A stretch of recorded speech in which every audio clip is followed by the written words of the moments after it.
Hi guys, it's Rach. So recently I went on a trip to the US and I did a whole heap of hauls about it, and a lot of you guys know I went on that trip and had some questions about it, so I thought I would do a question and answer video for you.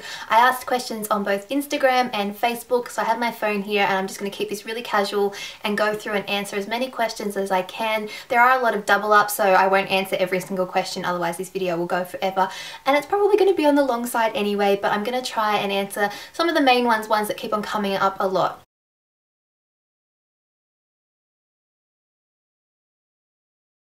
So the first question I have here from Wild Glossy is, what is your best memory from the trip? And that's really hard because it was such an amazing trip and I had such a great time, but one I guess part that stands out of my mind is about our second night there. So our second night at Disneyland, we were there until almost midnight, or until it almost shut, and we'd seen the shows, we'd seen the World of Colour show, which was so amazing, and we'd seen the other ones back at Disneyland, and it was just, we're walking back down to that main part when you first walk into Disneyland and all the lights, and it was just this really kind of like wow moment. I can't believe I've been here, I can't believe I've done all this at Disneyland, and we had such an amazing time, and it was really special. So that was probably one of my favorite memories of the trip. Another question was, what was the best thing that I ate there and where?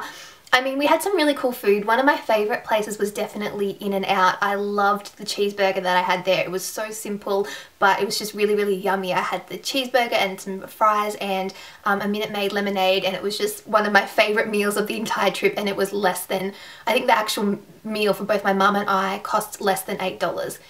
Crazy. So good, but I wish In-N-Out was in Australia. I'm probably going to butcher a whole heap of names in this video, but Danny Ficos asked, what was your favorite place in the US? Now, I was only in LA, only a tiny little part of California, but from the places that I was, my favorite place was probably Santa Monica. I think if I was going to live in LA, then Santa Monica, even though technically it's not part of LA, it's a different council. But anyway, I learned that while I was there. If I was going to live in that area, then I think I'd want to live in Santa Monica because I fell in love with it. Brookham_Shep asked if the favorite thing that I bought. That's really hard too because I really loved pretty much everything that I bought. The makeup was amazing. I'd probably say if I had to just pick one thing, it'd probably would be my Tiffany keep, just because it was really special and something that I've had on my wish list for the longest time. I have another question. What was your fave place to stay? We stayed in 3 different hotels. We stayed in one in Anaheim, one in Beverly Hills, and one in Santa Monica. I really liked all the places. Santa Monica was probably my favorite. We stayed at the Shore Hotel there. I think it was just because of the convenience of location. We could walk to the beach, we could walk to the pier, we could see the pier and everything from our room. We could also walk out the back door and we'd be like right at 3rd Street Promenade. So it was really, really great location in terms of walking everywhere, and by that point we'd taken so many taxis. I was just so happy to be able to walk everywhere that we needed to go. So that was probably out of the 3, that was probably my favorite. P-How, I don't know, I'm saying that wrong, said, how are the people in the US? Friendly, rude, etc.? I was actually quite impressed. Most people were really, really friendly, especially a lot of the people, everyone that worked at Disneyland was super duper friendly. A lot of people realised that we were from Australia and asked sort of about it and said they wanted to travel there and were asking us questions and stuff. Super friendly. Found a lot of the hotel staff to be really friendly. I mean, we didn't interact with a lot of people outside of like customer service kind of thing because I didn't know anybody there. A lot of the taxi drivers were quite friendly too. I did find that American people are a lot less likely just to talk to strangers, whereas in Australia I find that if you're in a queue for something, or if you're just like standing in a group for whatever reason, people are more likely to just start chatting randomly even if you don't know the person, whereas I found that I didn't have that there as much. But that wasn't rude or anything, that was just a different way that people interact. So overall I found people to be really nice, which was great. I think the name is Emmy Jane, just with a lot of extra letters, asked, what was your flying experience like? Did you enjoy it? How did you kill time on your flight? So the flying experience was really quite good. We had 2 direct flights, which were great, and I spent most of the time, I tried to sleep on the way there. I really would have liked to have been able to sleep on the way there because I knew that we had to get off the plane and go straight to Disneyland. Unfortunately, if anything, I might have got maybe 40 minutes sleep, if that, out of the whole like 12-hour flight. I spent most of the time just watching movies. I watched Frozen a couple of times, and I watched a couple of TV shows. I tried to just sort of sit there and just have it like in the background with my eyes shut, but I couldn't sleep. On the way back I slept more because we left LA at like 10:30 at night and flew overnight, and we got back into Sydney at 6 a.m. like 2 days later because of the time difference. So I was able to sleep a little bit more then because it felt like nighttime. But I spent most of the time just either watching whatever, either a movie or TV shows, and trying to sleep. That's pretty much how I killed the time. I did have my phone and my iPad there, and I could have read a book. I tried to read a little bit, but I found that I just really wasn't reading. On the way there, like I said, I was trying to sleep, and then on the way back I was tired and was sleeping. Becky La1 asked, how much did you miss me? That was actually a girl who I work with. I didn't miss you that much because I wasn't thinking about work at all. Penny Lane Girl asks, will you do vlogs at any point, show us around where you live? So I have actually done vlogs of where I live and stuff. I do Vlogmas. I have a second channel which is Rachael Likes to Ramble. It's always linked in the description box below if you want to check it out. As for vlogs while I was over there, I got this question asked a lot. I didn't vlog per se, and the reason for that was because vlogging often means that you almost miss out on what is going on because you're too busy worrying about vlogging and getting good shots and making sure it's interesting and making sure you remember to film stuff. So I went over there knowing that I wasn't going to vlog per se. I did, however, take clips of things and random just different bits together, more for like personal use that I was going to just like put together so Mum and I could remember our trip. And if I do get around to editing that together, then I will definitely put it up on YouTube so you guys can see. I also took a lot of photos, which if you'd like to see some, maybe I can edit them down and put some on my Facebook page so you guys can see some photos. Let me know if they'd be of interest to you, or I could even maybe edit them together like a photo book and just put it like as a video so you could watch on YouTube and just see the photos flick through.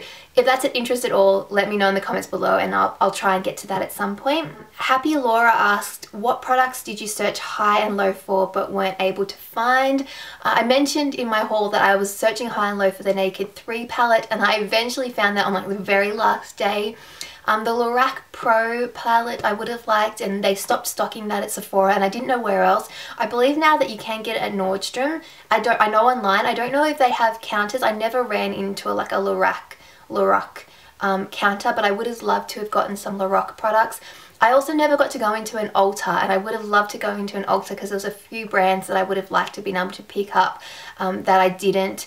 Or even a Walgreens, because I didn't get any Jordana products because I only went into a CVS and a Target, and they didn't have that particular brand. So they were probably the products I searched high and low for and didn't manage to pick up, but you have to leave some items on your wish list for the next trip. Mars asks, which hotels did you stay at and would you recommend them? I did enjoy all the hotels that we stayed at. In Anaheim, we stayed at one across the road from Disneyland, and the name is completely escaping me at the moment. It was something by Marriott. I can't think of the name of it, but I'll put a list of the 3 hotels that we stayed at in the description box below with links to their website so you can check them out. The one in Anaheim was great because it was walking distance from Disneyland, and we were able to walk in and out quite easily. The walls were quite thin, so you could hear everybody next to you, which was fine when you got up in the morning because everyone was getting up at like 6 a.m. to go across to Disneyland. But other than that, it was just a simple, it wasn't super expensive. The rooms were Disneyland themed, and if you paid, you could actually get one that looked across over at Disneyland. So from our balcony or the front of our room, you could actually look out and see Disneyland and California Adventures. That was kind of cool. I just went one that was like walking distance, and that's why I picked that one. In LA, or more central LA, where we stayed in Beverly Hills, it was called the Orlando Hotel. I picked that one specifically because it was walking distance from both the Grove and from the Beverly Center, and there weren't that many hotels in that particular area. It was also on 3rd Street, which was really good because there's a lot of like cafes and things, so I didn't feel too scared like walking along there at night. I wouldn't do it by myself, but with my mum and I, it wasn't too bad. And like I said, it was walking distance from those shopping centres, which was the whole point because LA is so spread out. So I wanted to be as close to some of the main places that I wanted to visit as possible. Brielle Starling asked, the #1 place that I'd go back and visit again. For me, I'd probably go back to Santa Monica. I wouldn't mind staying there for a longer period of time, or if I was going through LA to go to other places, then I'd probably go there, stay a few days. You can do pretty much all the shopping that you want to do in 3rd Street Promenade, and then I'd go visit somewhere else, either in California, whether it be go up to San Francisco or San Diego, or go somewhere else. My next place in America that I would like to visit would probably be New York. That's another one that's been at the top of my list for a long time. So I'd love to go to New York, and I'd love to go in autumn time because I love autumn, and it sounds magical in New York. So that's probably the next place in the US that I want to visit, but the list of places that I want to visit in the US is like a mile long. So lots and lots of places that I definitely want to go back and see. And the other question she asked was, do you unpack all your clothes into your hotel room closets and drawers, or do you leave them in your suitcase? I kind of unpack. I have these little cases that I put my clothes in. They like kind of separate them to pack them in. I've had them since I went to Fiji a couple of years ago because they just made it really easy to pack. So I take out these like little individual cases that sit inside my suitcase and put them in drawers sometimes. If I'm going to be staying for more than like a couple of days, like for example in Anaheim where I knew I was only staying a couple of nights, I just left everything in my suitcase and I just knocked everything over. Well done, Rachel. The most expensive and least expensive thing that I bought, and Santa May asked me that. Probably the most expensive thing would have been my Tiffany key, and that was about $250, like the key and the chain together, which is a lot cheaper than in Australia. So that was probably the most expensive individual thing. And then the cheapest thing would probably have been, these little where you put a penny into a machine and then you go like this and it prints something on it. There was so many of those. I had one from the Jurassic Park and from the Minion rides at Universal Studios, and then also on Santa Monica Pier there were ones. I'll try and insert a picture of what I'm talking about, but they were really, really fun, and they were a penny and you had to put in 2 quarters as well, so they were 51 cents, but I absolutely love those, and I wish you could have found them everywhere because I collected quite a few of them and I loved. Winter Love Peace asked, what was the best place to shop and what would be your travel essentials? The best place to shop, I really enjoyed the outlets. I went to the Citadel Outlets, which were about 20 minutes or so, or 20 to 30 minutes outside of Beverly Hills where we were staying. You kind of went past them coming from the airport traveling to Anaheim, I know that. That was great because there was so many shops and so many really, really good discounts. I also really liked 3rd Street Promenade because it was great in terms of just having everything there, and I liked being able to shop outdoors. And I loved the Beverly Center because that was where I managed to go to Bath & Body Works, and that was amazing. And they were in the process of doing a new Bath & Body Works store in a bigger space, and I was like, oh, I wish that had it been open. But yeah, they were kind of my favorite places to shop. The Grove was also amazing. I really loved that. I just didn't have as much time at the Grove as I would have liked, but I loved the Grove in general. I really like those indoor-outdoor shopping centres. They're just really nice when you have really good weather, and there was pretty much always good weather in LA when we were there. Caitlin Duffy asked, which were the 3 things that you wish you had have bought? I mean, I got a lot of stuff. There was probably other makeup on my list that I could have added to my list. That I couldn't physically buy because I'd already bought so much. I also wish I could have bought some more things from Bath & Body Works, maybe some candle luminaries or some hand wash, just some other things that they have that sometimes are hard to get in Australia. But again, with weight limits and things like that, I was already kind of pushing it, and you've got to go back and buy some more things. But there are a couple of things that I probably could have had, but I mean, honestly, I did a lot of good shopping and I was really happy with the things that I did buy. Did you find difficult to adjust to the lifestyle? Endless_dreamer25 asked me that. I didn't find it difficult to begin with. I was actually a little bit overwhelmed. I felt a little bit out of place. It was hard getting used to knowing where to go and just feeling a little bit like you were a little bit out of sorts in a way. I didn't understand the whole tipping thing. Like going over there, I knew you had to tip, but I always felt really awkward in certain situations, like asking a bellboy or somebody to call you a taxi and then like handing over $1, or it just felt really awkward to me because in Australia it's just not, you just wouldn't do it. It would almost be a little bit, I don't know, derogatory to just say, oh, here, have $1 for doing your job kind of thing. But it's not the way that they look at it there. So it was just harder to get. I had to get into a different mindset.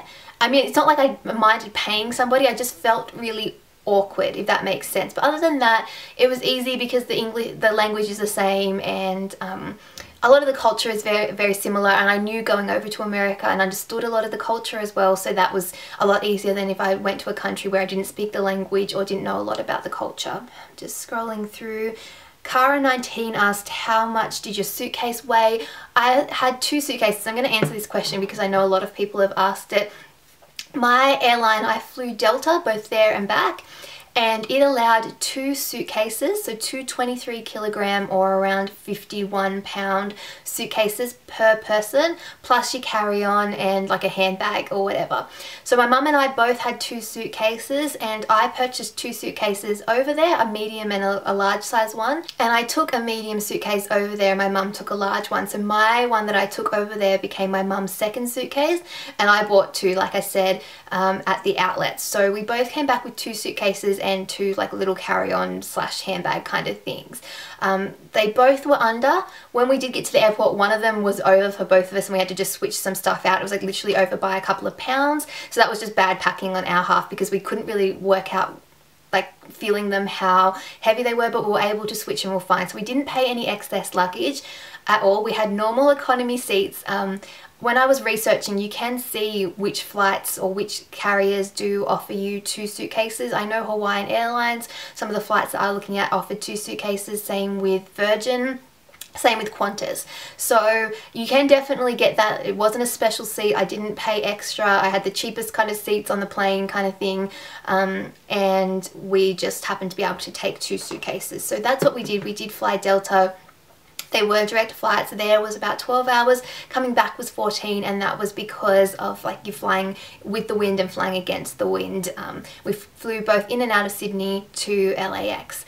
So they were the flights, and I know a lot of people said how did you manage to bring all the stuff back? That was the reason. The other thing was that I didn't take a lot over there.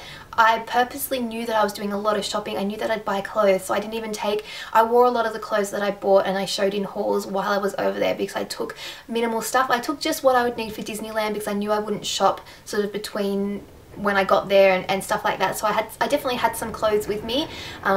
But I purchased stuff over there. I even purchased underwear over there because I knew I was going to Victoria's Secret. So I took as little as possible going over there, which meant that I had enough room in my normal suitcase and in my extra suitcase to bring stuff back. Cara19 also asked what was my favourite ride at Disneyland. That was really, really hard.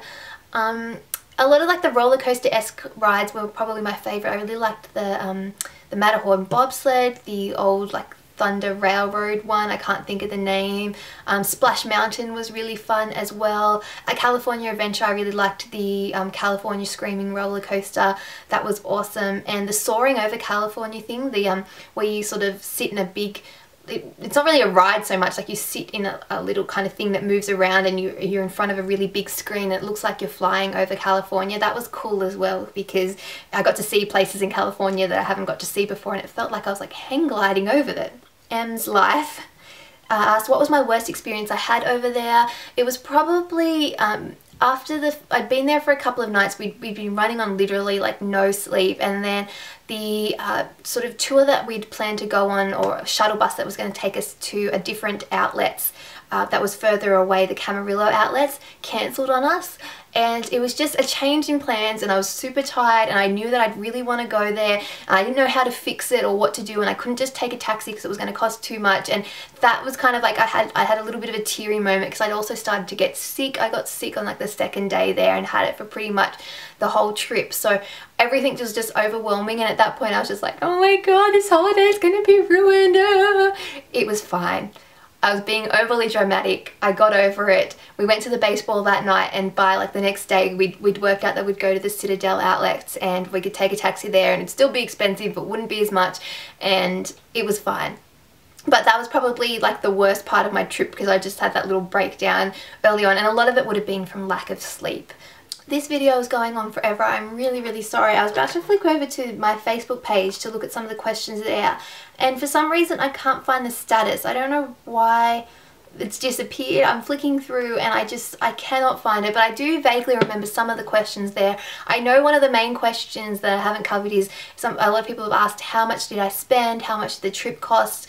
I honestly couldn't tell you because I don't actually know how much it cost altogether. I paid a lot of it before I went. I mean, I paid for my flights. The flights were about $1,700 each for like my mum and I, and that was return. And I know that the accommodation probably came to somewhere between $3,000 and $4,000, which is a lot, I know, but accommodation is expensive, particularly in Santa Monica. And I picked my accommodation purely based on like location. So like I picked locations where I knew that it was going to be expensive, but I wanted to be close to things so I would save money on taxis and things like that. So it kind of worked out. I'd taken over about $4,000 or $5,000 in spending money, and that is money that I'd been saving for years. Like I literally changed it over back when the Australian dollar was like $1.10 to America's $1. Like it was crazy. It was a few years ago now, back I think it was just after the GFC. So like I said, I had money sitting, changed over into US dollars for years before I even had a trip planned. And then we spent money while we were over there. So, and I paid for my mum for a lot of stuff as well, so that upped my cost of things. So I really couldn't tell you how much it cost. You could definitely do it cheaper, and you could definitely go more expensive. I didn't go crazy with a lot of things, whereas you definitely could have in terms of accommodation and in terms of food and stuff like that. We didn't spend that much money on food while we were over there. We were eating kind of one meal a day kind of thing, not because we couldn't afford it, but just because that was the way it worked out. We were so busy that we'd probably have like one main meal and then we'd snack on little things, or we'd get a coffee or something like that. So I couldn't tell you a price. I mean, you could go over there and you could have a trip that costs $5,000. You could have a trip that costs $10,000. You could have a trip that costs $20,000. I mean, it's really up to you how much money you save, how much money you want to spend. So that's the best I can do in terms of a number. I'm really sorry, but I haven't actually calculated it myself yet. I know some other questions is people asked things that I did other than like Disneyland. So we did Disneyland and California Adventure. Somebody asked how many days we did there. I had a 2-day park hopper pass. So we did kind of 2 days. We probably spent more time in Disneyland than we did in California Adventure, but we did spend 2 full days there, like right up until like closing time at midnight kind of thing. So that's what we did there. Like I said, we also did a trip to the outlets. I did a lot of shopping. I did the Warner Brothers Studios backlot tour, which was great. We also did a day at Universal Studios and spent the night at Universal City Walk. We went to a baseball game, which was really cool, my first ever Major League Baseball game. We did a couple of tours. We did like a Hollywood Homes kind of tour. We went to like the Hollywood Walk of Fame and like the theatre and stuff like that and saw that. We went to Madame Tussauds. We went to the Getty Museum. We did a Segway tour, which was really, really cool at Santa Monica. We went all the way along Santa Monica Beach down to Venice Beach and around sort of in Venice a little bit and then back up to Santa Monica. Would highly, highly recommend if you're in Santa Monica to do a Segway tour. They're like these little like motorized kind of scooter type things. So much fun. We did that through a day in LA tours or Rasta Bus, depends on what you look up. But if you search a day in LA, you'll find it. That was so, so much fun. Would highly recommend it. We did a night like where we went on the rides at the pier at Santa Monica. I don't know what else we did, but we did so much. We packed a lot into a short amount of time. We went to the movies as well, which was cool, just to go to the movies overseas. So we did a lot of fun stuff. We were there for 12 days. I know that was another question. I think that is pretty much it. I mean, if there are some major questions that I somehow missed, which is quite possible, definitely leave them in the comments and I'll try and answer you back in the comments to the best that I can. Other than that, let me know what holidays you have planned next and where you're going. I want to hear about the traveling that you're doing, because I definitely have a little bit of a travel bug. And yeah, I'm gonna go. I'll talk to you guys later. Bye!